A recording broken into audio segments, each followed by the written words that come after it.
So as a result of that, you've got a business sector which is, according to the IDB, has the lowest level of total factor productivity, which is your technological adoption.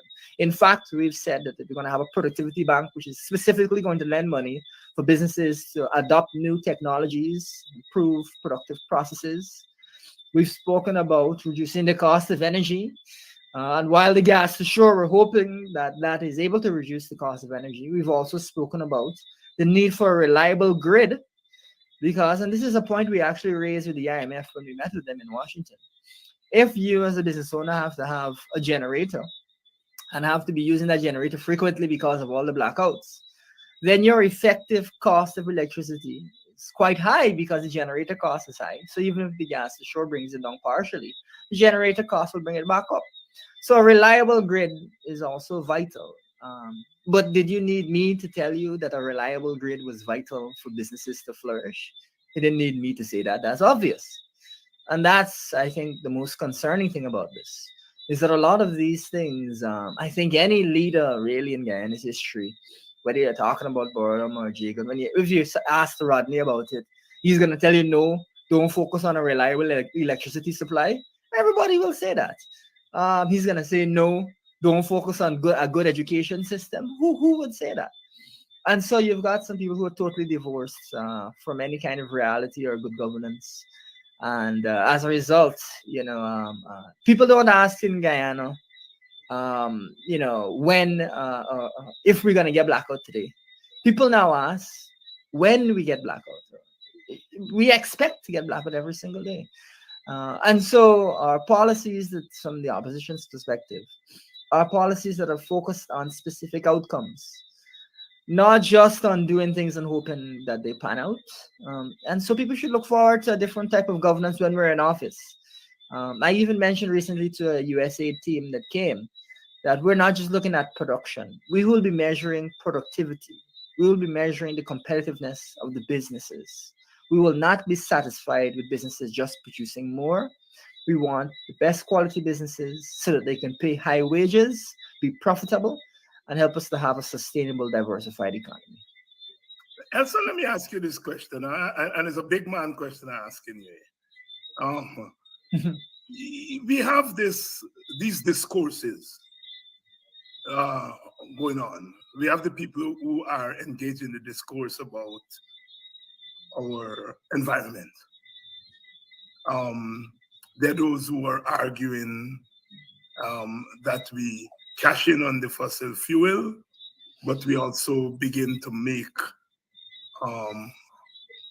contingency plans for a transition to renewables. As I said, there are some who say that we should leave the oil where it is. There are those who are saying, Exxon is ripping us off and suggesting that, if they can't comply or they can't go on a way, they should leave. You're talking about a complex, excuse me, a complex issue. I mean, once we found oil, these are issues that were bound to come up. All right? Where do you start as a young man? And you are obviously you trained in an era where you had to look at environment, you had to look at economics, you had to look at the future and all of that.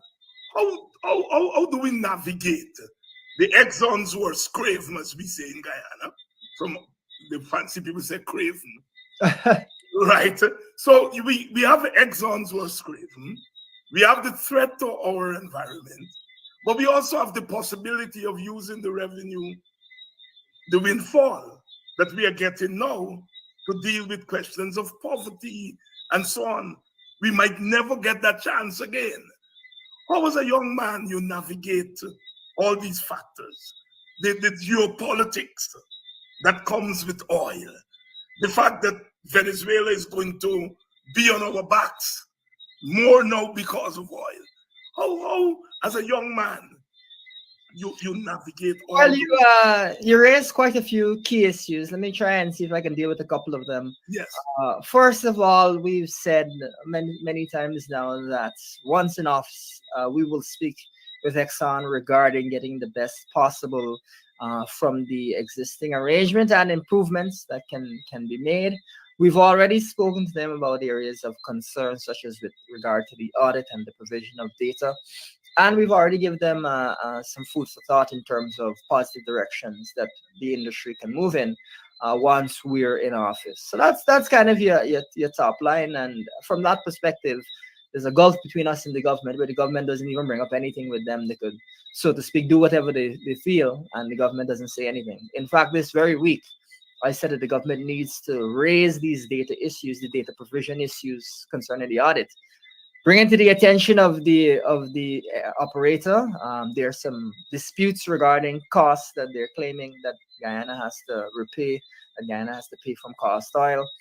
I'm saying again that these costs are likely to cause problems every single audit, um, and therefore the government needs to speak to the operator about it. But are they going to do it? They don't have any interest, or they're scared, or they don't have Guyanese at heart, so they're not going to deal with the issue. So that is one thing where we're committed to dealing properly and head on with these types of issues. As it concerns the environment, I think it is important for us to note that our first priority has to be dealing with extreme poverty that we come across. You mentioned these people in the nice cars. I mean, I wouldn't begrudge them. I like to drive something nice myself. But when I see children in the street begging and so on, I think to myself, we must deal with this. We must deal with it urgently, which is why, of course, I've helped the leader of the opposition to craft anti-poverty policies that will help to alleviate poverty immediately, but also help to build our education system, build our healthcare system, and reach those development outcomes. So that's also vital. But from an environmental perspective, we must not forget, and this is where there must be environmental space for us to act, that the countries that have been the polluters over the years as developed nations, really we need to see them be at the forefront of doing two things. The first is cutting their own emissions and moving to green energy and adoption of those types of environmentally friendly um, uh, mechanisms, whether it's electric cars, whether it is solar electricity generation.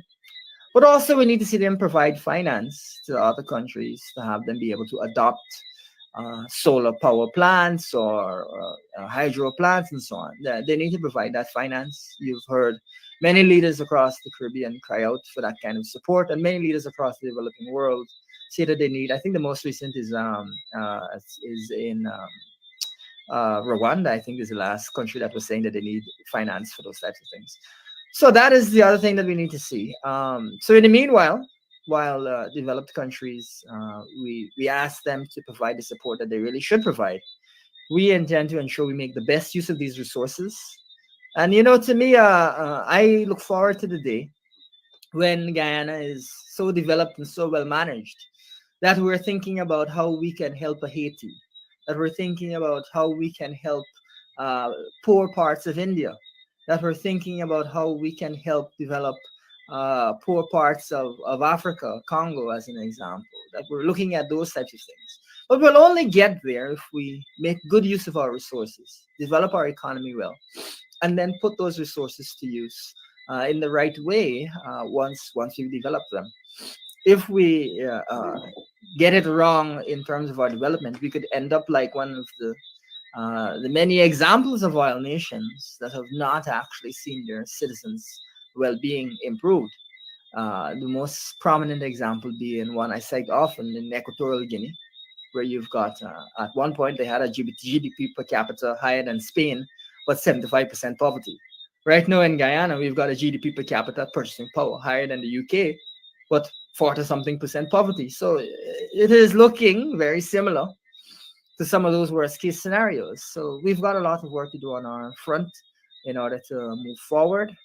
There are international dynamics to the oil industry, but we have to navigate them And I would say one last thing that is bizarre and concerning is the government doesn't seem to understand that it can just hire international experts to help it to navigate these pathways. Hire international law firms, hire seasoned oil and gas personnel, develop the Ministry of Natural Resources so that it's substantial. One of the things I even mentioned when I was chatting with Comrade Green, Hamilton Green, he mentioned that he had been to Libya, and I said to him if he'd ever seen the Libyan oil ministry, massive building, lots of people involved. Saudi Arabia, massive operations.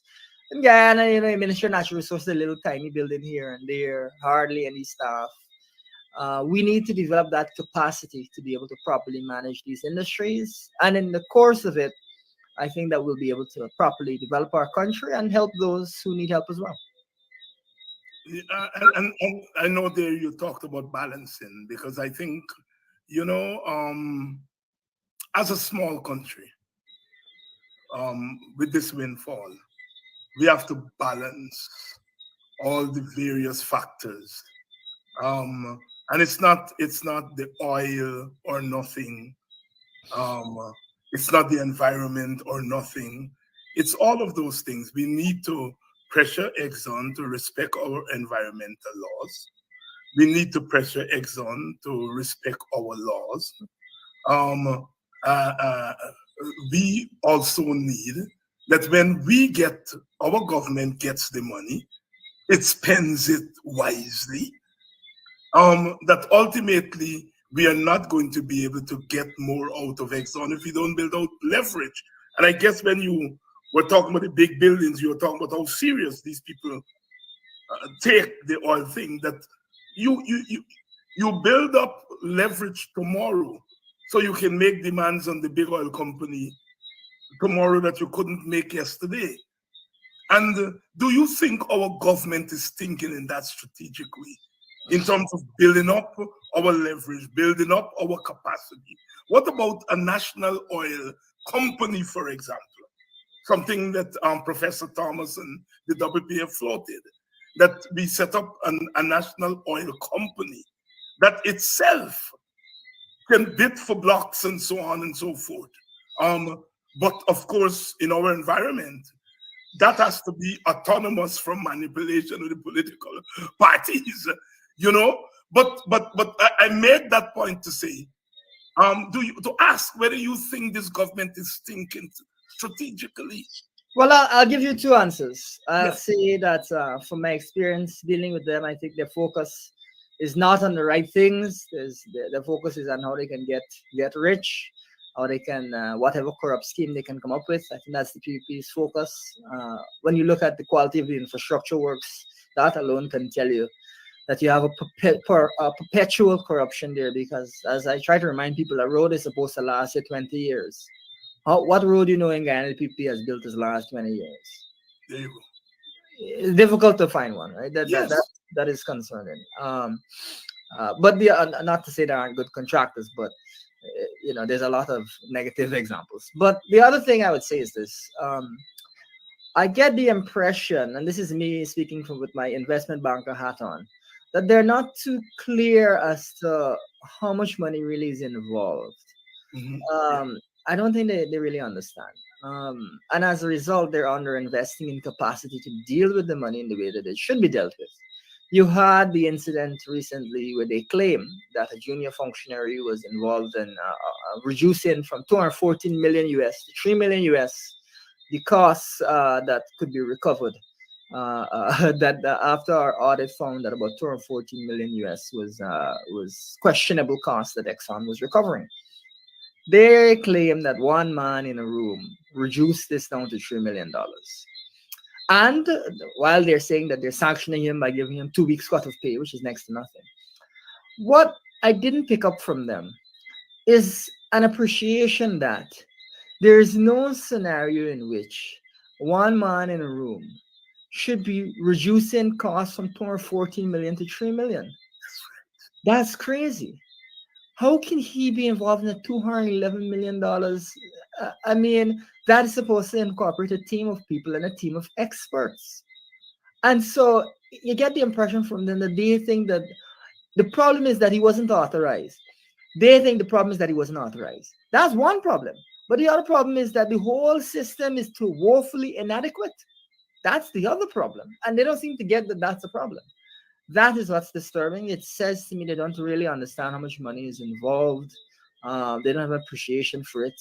When we met with the IMF, we again highlighted this is something that we confirmed as well with the operator that even the gas to shore project, the pipeline, one of the reasons that the pipeline is so expensive is because it's not located in the best location according to the feasibility study. And it's between 100 120 million US that's being wasted because of a poor choice of location without a proper feasibility study.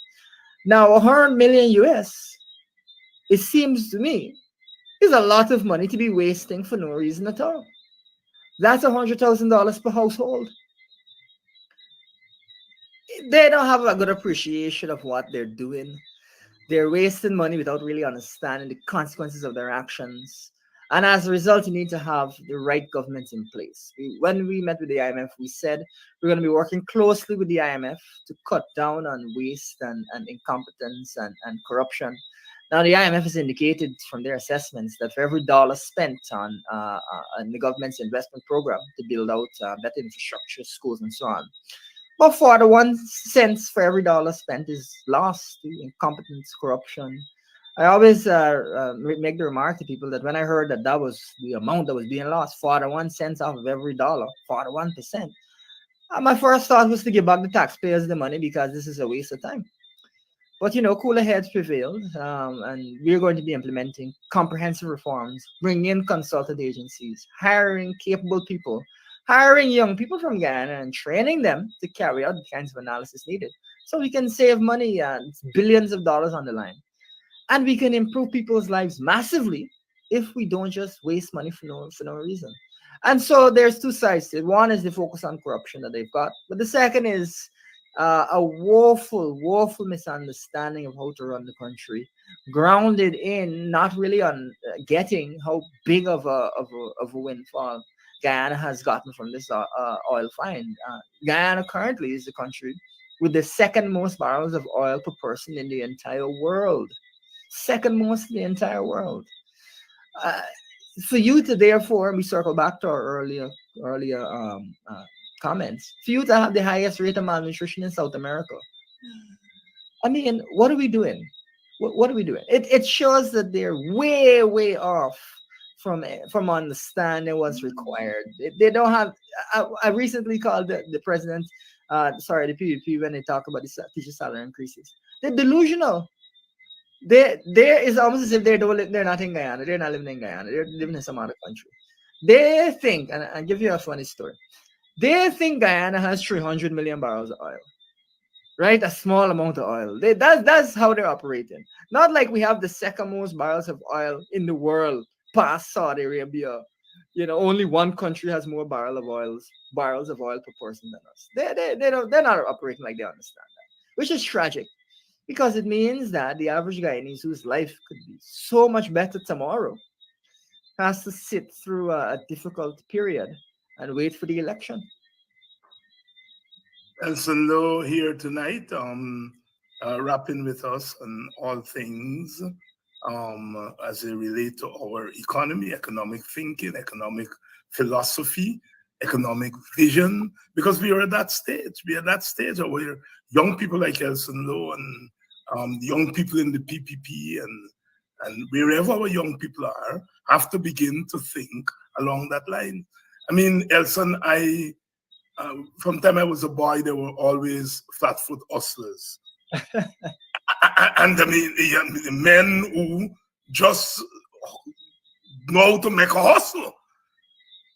And they knew their limitations. And, a lot of them were able to feed their family and so on and so forth. But I think those flatfoot hustlers will tell you, boy, you can't flatfoot hustle in government. But I get the impression when I look at these chaps who run in this government, some of them who I know, not personally, but as people in the political thing, I can't help but thinking about them as flatfoot hustlers. And I hope I'm not insulting them. But I just get that impression. And This has nothing to do with my opposition to the PPP, because I think if the PPP gets it right, Guyana gets it right, and all of us will get it right. And our political competition would be a competition on ideas rather than on incompetence and competence. So it's not that I want the PPP to do bad, but I can't help. Am I being harsh by referring to them as flatfoot hustlers, political flatfoot hustlers? The big mystery in Guyana right now is why the PPP isn't running the country the way that, let's say, Saudi Arabia would run the country.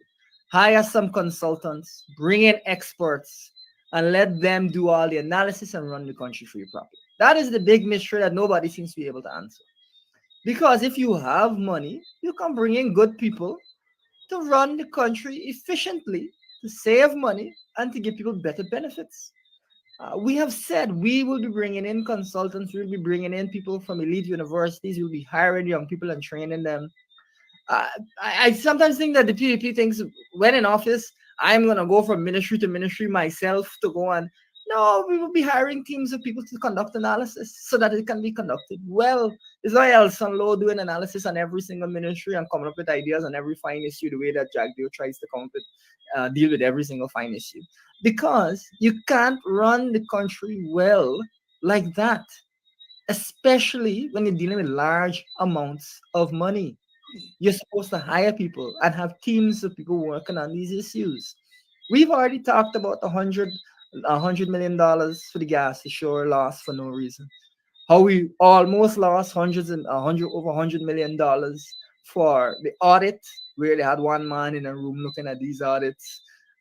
We That is the experience that you can bring up across so many different areas, where rather than having proper expertise to run it and being able to effectively deal with things, they're not interested in that at all. And so that flat foot hustler, I guess, mentality that they have of thinking they could pull it off, is what you're seeing here. Rather than taking a step back, saying, "Oh my, look at what has happened.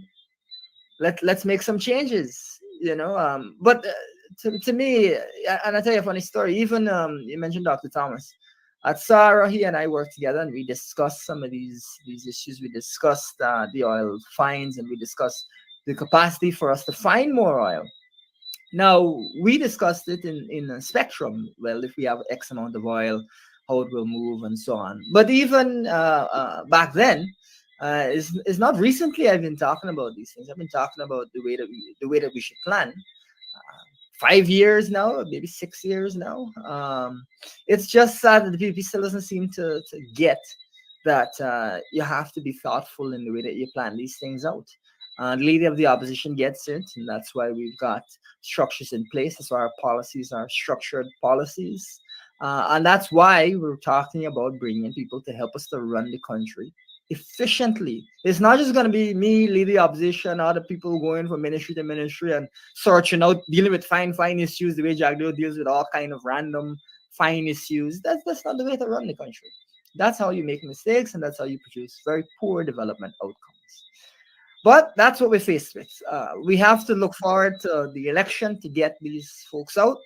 And the difference for Guyanese, this is what we want them to understand, is not a marginal difference. It will be slightly better.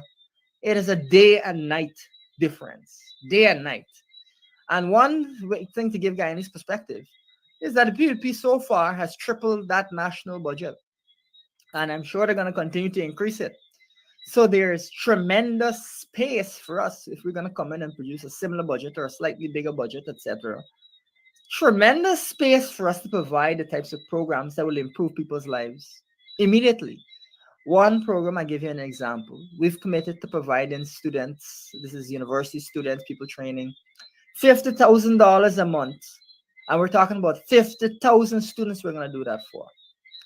Now, that means that we're giving students a brace who are studying, but also we want to incentivize people to go and learn plumbing, to go and learn mechanical engineering, to go and learn welding, to go back and get your math pass, go back and get your English pass, because we want to build up human capital.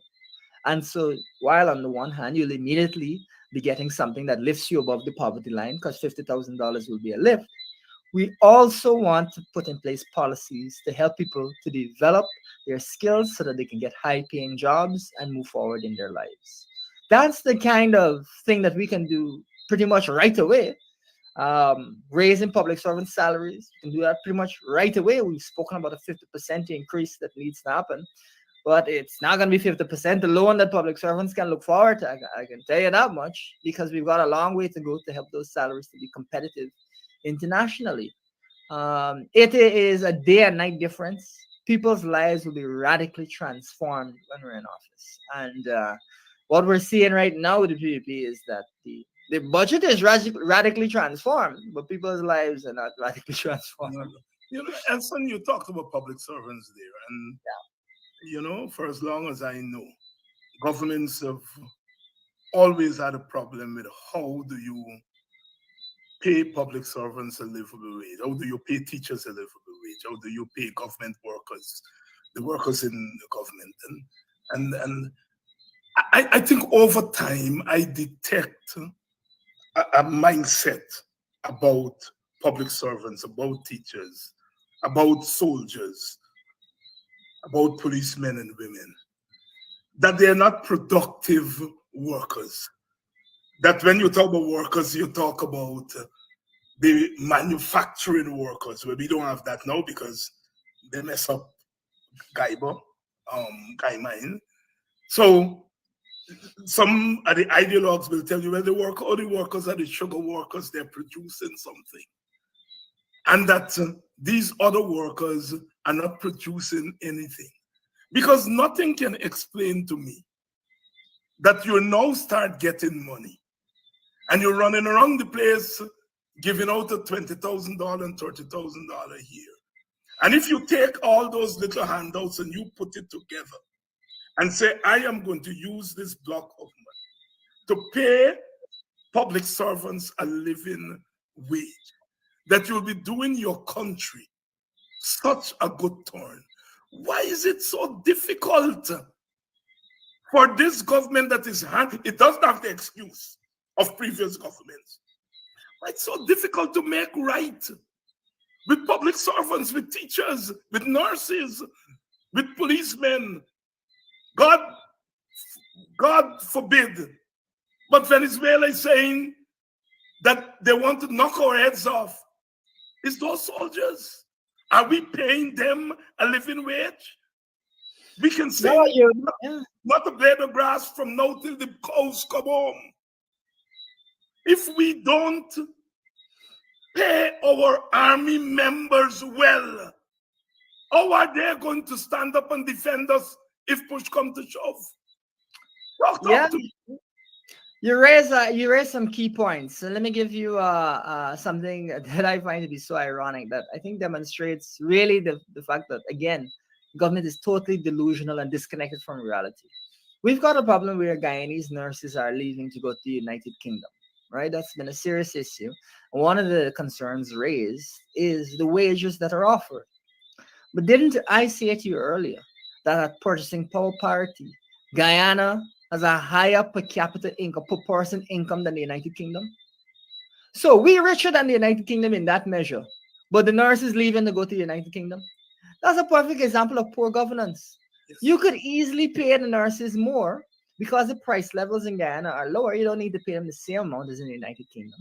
But even if you paid them half, it would be a comparable wage. You could easily do that and keep the nurses. Instead of doing that, you're paying the nurses way less than they need to be paid. And so they're leaving. That is a classic example of a delusional government. You don't understand that your GDP has grown so much that you blew straight past the United Kingdom in terms of per person wealth of the country, per person income of the country. You have capacity to pay people. You triple the national budget, therefore you could easily have doubled nurses' salaries, tripled nurses' salaries if necessary. But instead of that, you've not given the nurses enough pay, and the nurses are leaving to go to the United Kingdom. Classic example. But more than that, We must understand that the public service provides services to Guyanese, and if people are paid well, they'll provide good quality service. Number one. But number two, and this is where we in the opposition believe that we need to improve on the existing system. We believe that public servants must always be looking at ways to improve our public service, our processes, service delivery, so that people will always be benefiting from better and better service delivery from our public servants. And that is something that we believe needs to be introduced into public service. The idea that each and every public servant is responsible for finding ways to do things better. And so we will be giving public servants much better pay, but we also want them to be always looking for ways to improve the system. That is going to be pretty critical because we need to run the country as efficiently as possible. And we need to provide people with good services which they are entitled to as Guyanese. So that is one way of looking at it. But I would also say that it is sad that there may be a discriminatory element to this, where they think that people of African descent are public servants, so they don't want to pay them. That's one element of it. But also just a lack of recognition that through a more efficient public service, through a better paid public service, there are economic benefits to be had. Teachers is really the quintessential example. If you pay your teachers well, Oh, you yes. invest in teachers being able to grow their education by being able to go back to school, being able to qualify themselves better, having classrooms that are well funded. If you invest in that way, you can get better education outcomes. But if you don't invest in your teachers, is it any surprise that you've got math pass rates that are on the floor, that your common entrance pass rate never meets your targets or doesn't meet your targets? It's no surprise. But from our perspective, we will not be satisfied until Guyanese schools are performing as well as schools in Singapore or Finland or something like that. Because we have resources available, Guyanese deserve the best, and so we're going to use those resources to give them the best. We're going to keep going, pay our teachers well, the way that they're paid well in Finland and these other places, gradually pay them as well as that, and look for outcomes that are excellent outcomes. Excellent outcome, Elson Low. Let me give you some quick ones here. Venezuela, are we doing enough on the Venezuelan border issue? I believe we have to be very alert because I don't know about you, but I have pretty much never seen a referendum which includes military action on the ballot. That alarmed me, and I believe is seriously we must be very much alert, because if the referendum goes in favor of military action, then it will prompt that government to maybe make some kind of provocation. So we must be very alert in that regard, and we must understand that this is a tense time, and every guy needs to be paying close attention. Some of the things that we're hearing out of the trial at the ICJ today about Venezuela constructing airstrips and having their troops, massing troops on the border, again, very concerning. And we need the GPF to be on full alert regarding this. And we need to engage with the diplomatic community, our allies, our partners, to ensure that they're always aware of what is going on and can respond along with us swiftly if there is an issue. We've come to a point in world history, sad to say, where we're starting to see hot wars again. We previously saw some cold wars where people would be standoffish, but now we've come to hot wars. And what happens, unfortunately, is that sometimes conflict can be normalized. And so if you've had one conflict in Ukraine, another conflict in Gaza, it could easily be another conflict here in the Escobar region. So we must remain alert. We must work together with our partners to ensure that that does not happen. But Venezuela is certainly a country that is an aggressor, and that is not interested in following the rule of law. CARICOM are our, if you will, natural allies. We are not sure that CARICOM is lockstep, um, lockstep with us on the Venezuelan issue. Is CARICOM still relevant for that? I'll say two things. The first is many people have expressed some disappointment that we've not seen a more vocal CARICOM. Many people have expressed some concern that we've seen some CARICOM leaders making remarks that seem a bit friendly to Venezuela, calling for peace for both sides to ensure there's an environment of peace when only one side is an aggressor. But I would say this: any CARICOM leader who is naive enough to think that it makes more sense to work along with Venezuela than to work along with Guyana, I think is doesn't have a good understanding of the facts. Venezuela, while it may have the largest oil reserves in the world, has never had the highest oil per capita in the world. Guyana has the second highest oil per capita. I don't want to use the word stupid, but it seems bizarre to me that someone would look at Venezuela as a partner when you've got a country that's going to be far wealthier on a per capita basis than Venezuela. I don't know why would somebody would think that. So that to me indicates that there's room for closer partnership with CARICOM. But I think some CARICOM leaders need to take a step back and really recognize what is going on. Guyana is not a country with some oil. It has more oil per person than even Saudi Arabia. What are you doing dealing with Venezuela? That's ridiculous. Anyway, I'm sure they'll figure it out with time. What we would encourage them to do though is to be thoughtful, to remember that we have a close cultural relationship, and that CARICOM, in terms of the movement of people, has tremendous capacity to help Guyana to meet its human capital needs, which are tremendous, as the country develops. And there can be a relationship between Guyana and CARICOM members, which helps the CARICOM region, the Caribbean region, to be one of the wealthiest and most prosperous in the world. It would seem strange to me to imagine that a country, last I checked, Venezuela has a 90% poverty rate or something like that. I don't know that they can help CARICOM with anything, right? It seems very bizarre that some CARICOM leaders think that. I think in time they will realize that they have a completely wrong-headed view of the situation. And on that note, Elson Lowe, thank you very much for coming through tonight. And I hope that we will not have such a big gap in between our conversation. I take full responsibility for that gap because you've always been ready to come on for us to talk and to lend your expertise to our ongoing discussion here. Thank you very much. Well, always happy to come on. Always an interesting discussion, very thought-provoking, and I look forward to catching up again with you. Thank you. Thank you. Young man there who, and it's always good to see young people because it's one of the things that we beat up on ourselves. We beat ourselves up on that our young people are not coming through. And I've always held a different view. I think young people are coming through. I think young people are ready to come through. But I think we have not done enough work of bringing them through. Times have changed.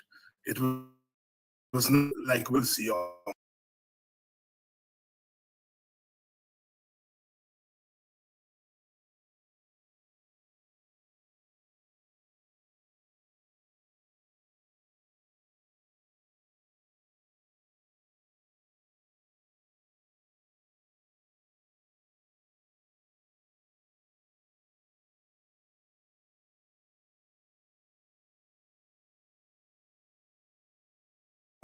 it within the first 2 decades of independence. We are far removed from the independence struggle in terms of years. And so we have to make a lot think that young people have the capacity to move this process forward. But I think we have to find them. You know, we have to speak with the voice of the people and think with the minds of the people and march with the feet of the people. Brother Lassana Kwesi, a Trinidadian poet, a poet of the Black Power Revolution. I am quoting there. Good evening, Brother Albert Morgan, Audrey Brown. Good evening to all of you. Good evening to you, Maureen. It was nice having you all on. And nice to have a young man talk to us like a big man, you know?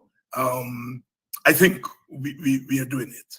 I think we're doing it. Tomorrow night, Coretta McDonald is going to be here to talk teachers' business. Teachers' business tomorrow night. So I want to thank you all. And again, I want to thank, on behalf of you all, thank Mark Benchop for sitting in for me last night. And I should see you all tomorrow night when Sister Coretta is going to be here.